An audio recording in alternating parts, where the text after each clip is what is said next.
Aujourd'hui, de plus en plus de jeunes font du sport. Selon les derniers chiffres de l'Office fédéral du sport, 60% d'entre eux sont membres d'un club sportif.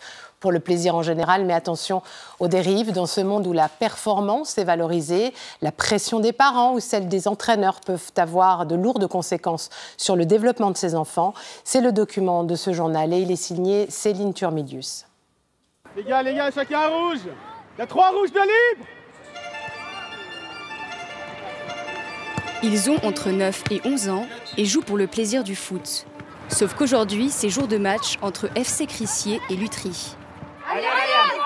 Du coup, on sent bien la pression, côté parents et côté coach. Surtout quand on est l'équipe qui encaisse les buts. Oh putain.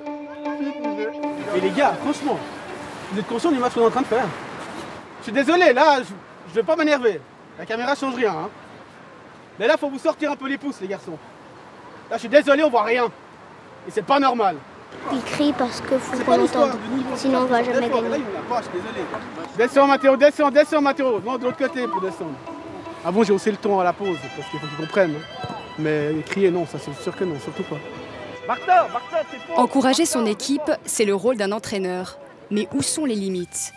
Julie a commencé la danse à 8 ans. On lui dit « tu vas devenir une danseuse étoile ». Une passion telle qu'à 15 ans, elle fait 5 heures d'entraînement par jour. Je me blessais ou je me faisais mal en tombant. C'était « ah, tu ne deviendras jamais danseuse, je sais pas ce que tu fais dans mon école ».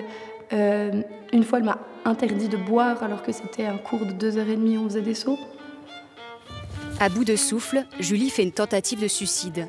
Elle en est venue à penser que c'était elle le problème. Un manque de confiance en soi qui la poursuit encore 10 ans plus tard. C'est un combat tout le temps de devoir en fait apprendre à s'aimer et continuer à s'aimer malgré tout ce qui s'est passé autrefois. Puis ça, c'est difficile. Julie n'est pas la seule à avoir vu sa passion se transformer en cauchemar. Une étude réalisée au Royaume-Uni indique que 75% des jeunes sportifs ont subi une maltraitance émotionnelle.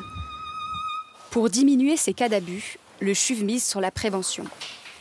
Il faut apprendre aux jeunes à identifier quelle est la barrière à ne pas passer quand on sent que le respect, quand on sent qu'il y a les menaces, quand on sent qu'il y a une pression importante et délétère pour le développement du jeune athlète. Difficile d'en parler aux parents qui ont investi du temps et de l'argent, et parfois qui n'ont pas conscience de l'état de leur enfant. J'attendais que ça vienne d'elle. Qu'on soit des parents bienveillants ou non, on est impuissant. Je crois que c'est à la personne de dire, quoi. Je crois que tu prenais sur toi parce que tu voulais encore à cette période-là absolument continuer. Merci beaucoup d'être avec nous ce soir pour notre séance de sensibilisation. Autour de la table, 25 entraîneurs. Ils sont là pour recevoir des conseils et apprendre à travailler avec les jeunes. On appelle ça le self-guarding, un concept ancré depuis une vingtaine d'années au Royaume-Uni. En Suisse romande, on en est au tout début.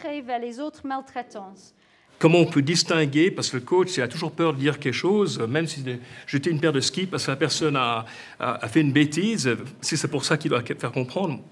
On voit des choses comme ça tout le temps, mais la vraie question est, est-ce que c'est OK qu'il y a l'entraîneur qui jette quelque chose aux jeunes? Qu'est-ce que ça lui montre à un jeune qui est en train de savoir et comprendre où sont les limites?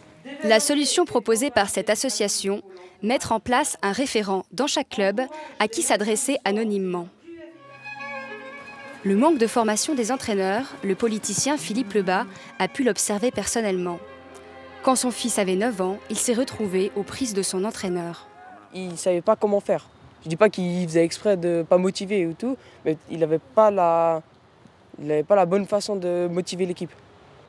Une situation qui a poussé le politicien vaudois à investir dans la formation des entraîneurs de foot. Un projet pilote unique en Suisse romande, à hauteur de 150 000 francs par année. Le football, c'est un sport extraordinaire qui suscite beaucoup d'amateurs, qui suscite aussi beaucoup de passion. Et il faut parfois juguler cette passion, qu'elle ne conduise pas à des dérapages qui peuvent être parfois violents. La formation à cet égard est une mission aussi de service public.